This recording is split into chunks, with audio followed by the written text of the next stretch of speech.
Have you ever waited for something so desperately that it felt like your whole world depended on it? A job offer, a message from a loved one, or maybe, just maybe, a single drop of rain. Today, I want to share a story with you, a simple story about a farmer, a dry field, and the rain that never seemed to come. It's a story about trust, timing, and what happens when our plans don't align with the universe's. In a small, sun-drenched village, nestled between rolling hills, lived an old farmer named Ilara. Her hands were wrinkled maps of a life spent working the earth, and her eyes held the wisdom of 1,000 seasons. This year, however, was different. The sky, once a generous canvas of blue and white, had become a stark, unyielding blue. The sun beat down relentlessly, cracking the soil in her fields into a mosaic of despair. Day after day, Ilara would walk to the edge of her land, her bare feet feeling the heat radiating from the parched ground, and she would look up, searching for a sign, a single grey cloud. But the sky remained stubbornly clear. Her neighbors, once busy with the hum of farm life, now gathered in the shade, their faces etched with worry. "The old ways are failing us," one would mutter. "The sky has forgotten us." Another would say, they packed their bags, sold their livestock for a pittance, and began to leave, seeking greener pastures in faraway lands. They urged Ilara to join them. "Ilara, you're being foolish," they'd plead. "There is no hope here. You must leave before you lose everything." But Ilara would simply smile, a patient, knowing smile, and shake her head. "Not yet," she would reply softly. "The time is not right." Every morning, while others were packing, Ilara was planting. She would take her small bag of seeds she had saved from the last good harvest and walk her fields. With a small hand trowel, she would break the hard crust of the earth, place a single seed into the dry soil, and cover it gently. Her neighbors watched her, first with pity, then with scorn. "She's gone mad," they whispered, "planting in a desert. What a waste of good seed." But Ilara didn't hear their whispers, or if she did, she didn't let them sway her. She was listening to a different rhythm, a rhythm deep within the earth, a promise she felt in her bones. She wasn't just planting seeds, she was planting faith. One sweltering afternoon, a young boy from the village, one of the few who hadn't left, approached her. He had watched her daily ritual with a mix of curiosity and confusion. "Grandma Ilara," he asked, his voice small, "why do you keep planting? There is no water. The seeds will surely die." Ilara stopped her work, wiped the sweat from her brow with the back of her hand, and looked at the boy. Her gaze was kind and her voice was steady. "My dear child," she said, "I do my part. I prepare the soil, I sow the seeds. I cannot make the rain fall, but I can be ready for when it does. If I wait for the rain to start before I plant, I might miss the season entirely. The work must be done, whether the signs are visible or not." She explained that trust isn't just about believing something good will happen. It's about doing your part in the meantime. It's about having the courage to prepare for a harvest you can't yet see. The boy looked from the dry seeds to Ilara's unwavering eyes, and, for the first time, he felt a flicker of something other than despair. He felt a sliver of hope. Days turned into weeks. The sun continued its reign of fire. More families left. The village grew quieter, dustier.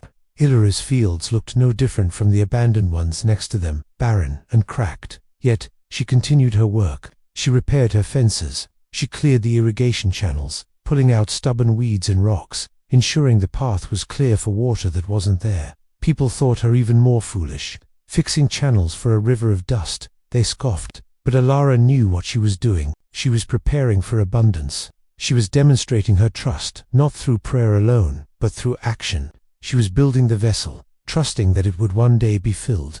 Her faith wasn't passive. It was an active, breathing thing, alive in the swing of her tools and the dirt under her fingernails. Then, one evening, something shifted. The air, usually hot and still, began to stir.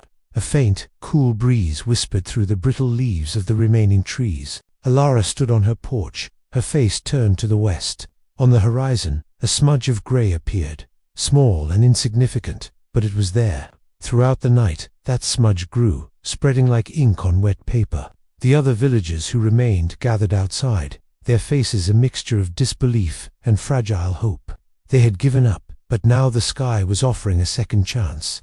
By dawn, the entire sky was a thick, heavy blanket of dark grey clouds. A low rumble echoed in the distance. And then, it happened. A single, fat drop of water hit the dusty ground, followed by another and another, until the air was filled with the sound and smell of long-awaited rain. It wasn't a gentle shower. It was a deluge, a powerful, life-giving storm that pounded the earth. The villagers who had stayed ran out into the downpour, laughing and crying, letting the water wash over them. But while they were celebrating the rain itself, Alara was watching her fields, where their abandoned land turned into muddy torrents, with topsoil washing away. Her fields were different. The seeds she had planted acted like tiny anchors, holding the soil in place. The cleared irrigation channels, once a subject of ridicule, now did their job perfectly.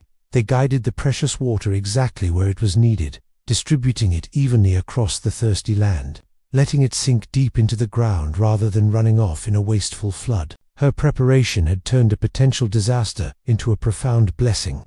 In the weeks that followed, a miracle unfolded. While the other fields remained barren mud pits, Alara's land exploded in a sea of green. Tiny shoots pushed through the softened earth, reaching for the no-gentle sun. The seeds, which had lain dormant, full of potential but waiting for the right moment, had finally received what they needed. Her trust and tireless preparation had paid off. Her harvest that year was the most abundant the village had ever seen. The news of her miraculous crop traveled, and slowly, the families who had left started to return, humbled and amazed. They saw that faith wasn't about waiting for a sign from the heavens. It was about preparing the ground so that when the blessing came, you were ready to receive it. Alara taught them that trust is an action verb. It's about doing the work in the dark, so you're ready for the light. It's about having faith, not just that the rain will come, but that your efforts in the dry season have purpose and meaning. So, what's the rain you're waiting for in your own life? A new opportunity, a creative breakthrough, a relationship to heal.